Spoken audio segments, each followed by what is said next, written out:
इस वक्त हम खड़े हैं खेल गांव का हरिवंश टाना भगत हॉल के सामने और आप देख सकते हैं कि यहाँ झामुमो का झारखंड मुक्ति मोर्चा का 13वां महाअधिवेशन की तैयारी शुरू है। कुछ ही पलों में पार्टी के जो पदाधिकारी हैं, पार्टी के जो अध्यक्ष हैं, सीएम हेमंत हैं, विधायक हैं, झामुमो कोटे के जो मंत्री हैं, सबों का आगमन होगा और 13वें महाअधिवेशन की शुरुआत हो जाएगी। दोस्तों आपको हम बता दें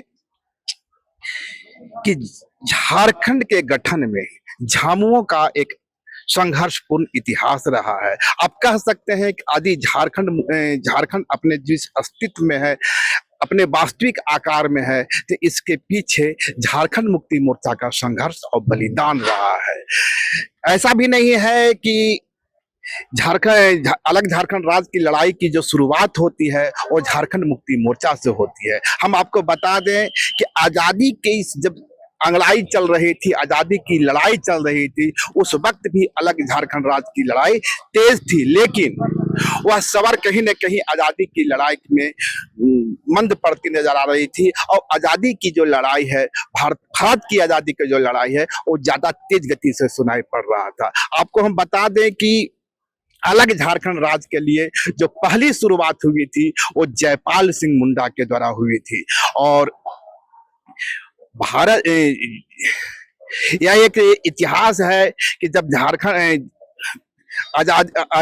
भारत को आजादी मिली और पहली बार चुनाव हुआ, तो इस क्षेत्र से, छोटा नागपुर परगना के इस क्षेत्र से या दक्षिण बिहार के इस क्षेत्र से झारखंड पार्टी, जो जयपाल सिंह मुंडा के नेतृत्व में गठी झारखंड की मिट्टी और माटी की पार्टी होती थी, उसने पहली बार 34 सीटें जीतकर विधानसभा में, तत्कालीन विधानसभा में, जो संयुक्त बिहार और झारखंड का विधानसभा था, उसमें दूसरा स्थान प्राप्त किया था।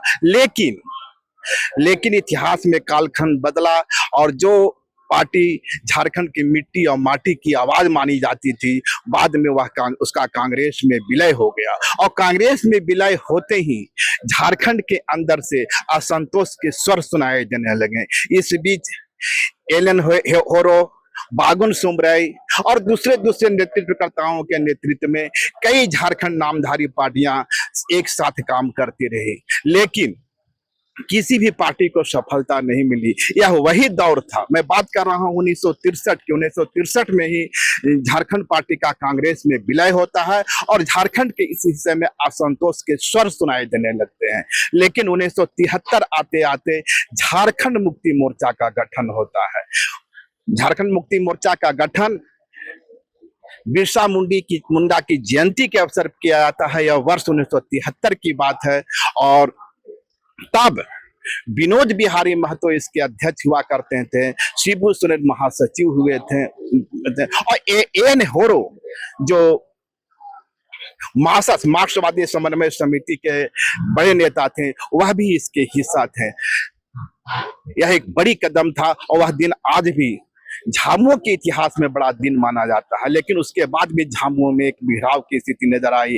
दरअसल झामुमो का एक बार फिर से कांग्रेस के नजदीक जाने के कारण विनोद बिहारी महतो में असंतोष का स्वर उठा और उन्होंने झामुमो से अलग होने का फैसला किया। लेकिन जैसे ही निर्मल महतो की हत्या होती है, विनोद बिहारी महतो एक बार फिर से झामुमो का हिस्सा बनते हैं, झामुमो में वापसी उनकी होती है और तब से झारखंड मुक्ति मोर्चा अनवरत रूप से अलग झारखंड राज्य की लड़ाई का अलग जगाती रही। और वह दिन भी आया जब वर्ष 2000 में अलग झारखंड राज्य का सपना पूरा हुआ। अलग झारखंड राज्य का जब सपना पूरा हुआ, उसके बाद आपने देखा होगा कि कई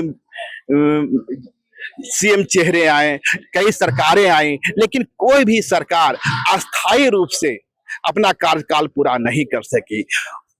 वर्ष 2000 से 2024 के बीच में हमने शिबू सोरेन, दिसम गुरु शिबू सोरेन को 3 बार सीएम बनते देखा, अर्जुन मुंडा को 3 बार सीएम बनते देखा, मधु कोड़ा को सीएम के रूप में देखा और झारखंड के पहले सीएम के रूप में बाबूलाल मरांडी को भी देखा।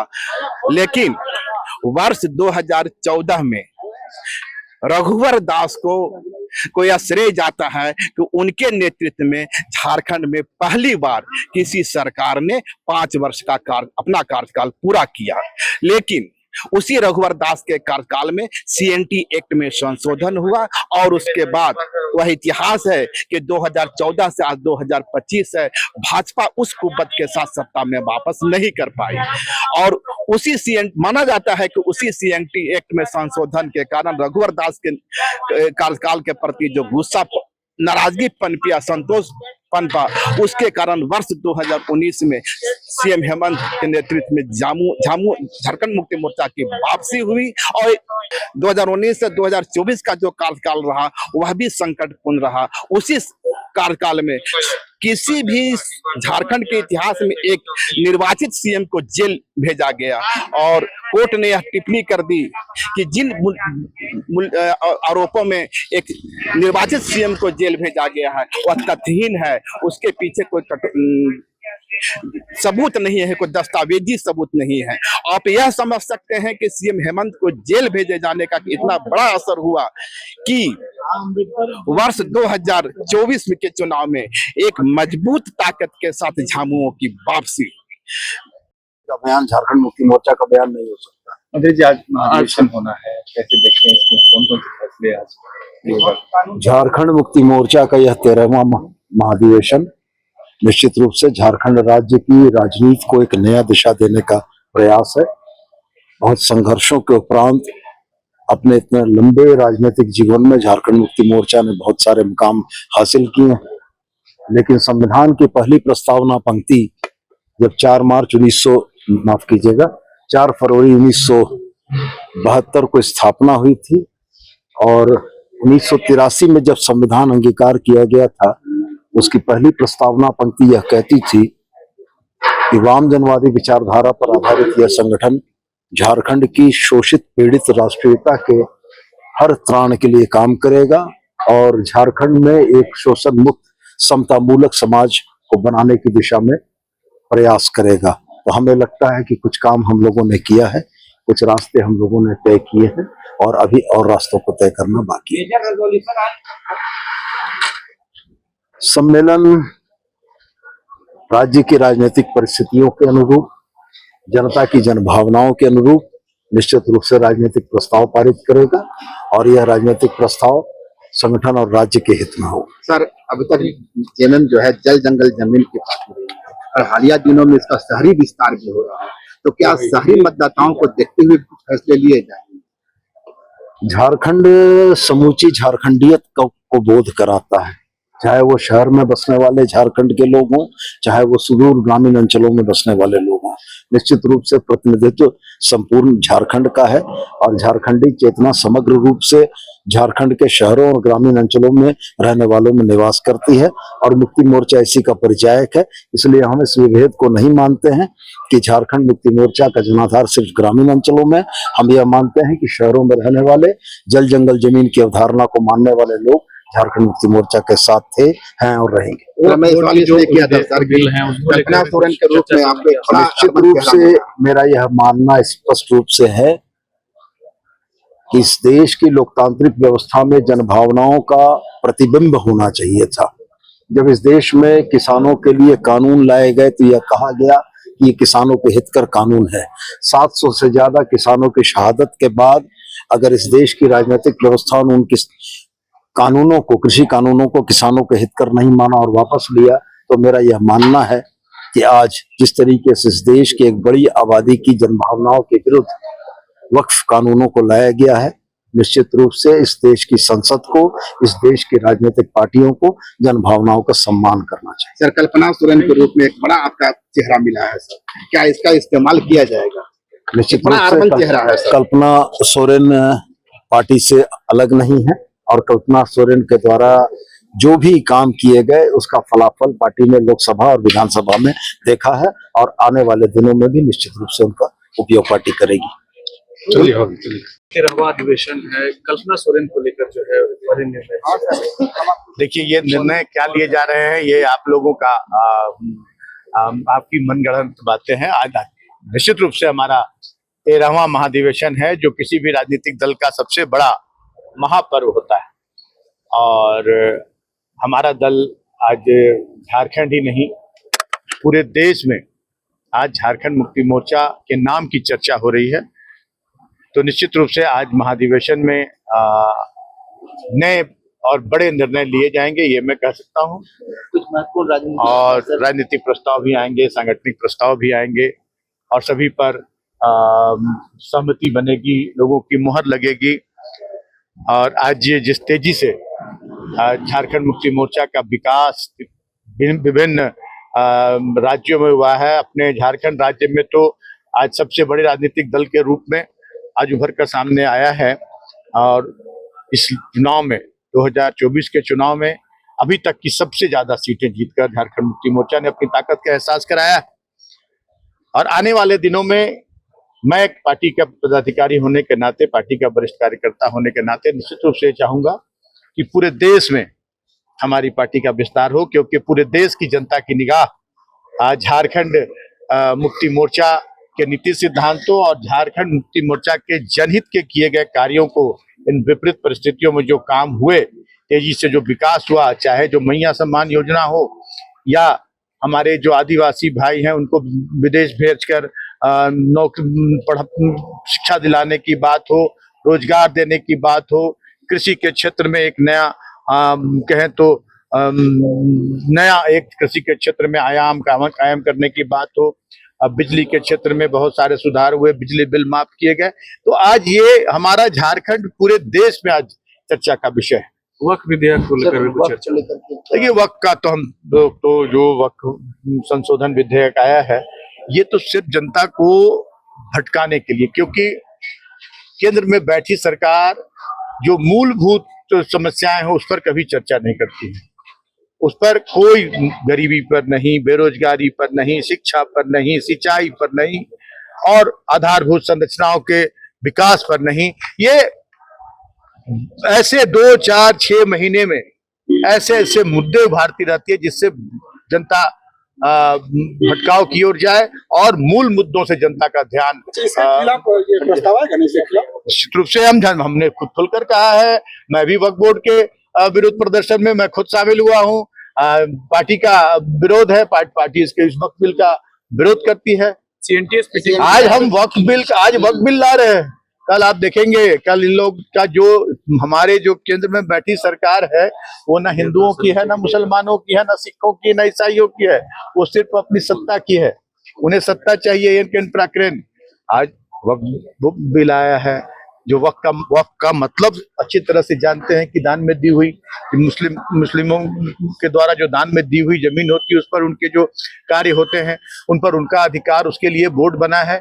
हाँ, बेवजह उसमें टांग घुसेड़ना, कल सिख समुदाय के में टांग घुसेड़ेंगे, परसों ईसाई समुदाय में, और आने वाले दिनों में अब देखेंगे जो सनातनी की कारट लगाते रहते हैं। आने वाले दिनों में जो हमारे हिंदू भाइयों के जो बड़े बड़े हिंदू हमारे जो मठ हैं, बड़े बड़े जो अखाड़े हैं, उनकी भी संपत्तियों पर इनकी नजर होगी। इसलिए हम सभी लोगों को कहते हैं कि सावधान रहना होगा, समय रहते चेतना होगा, ताकि हमारा लोकतंत्र बचा रहे, हमारा संविधान बचा रहे और इस तरह के तुगलक की फरमान जारी ना हो। को लेकर भी कुछ देखिए, ये भी अब देखिए, ये सारे प्रस्ताव सभी लोग मिलजुल कर बनाते हैं। राजनीतिक प्रस्ताव की कमेटी, उसमें मैं भी हूँ उस कमेटी में, लेकिन उसको अभी जब हम सब मिल बैठकर उस पर मुहर लगेगी तब फिर आप लोगों को जानकारी मिलेगी।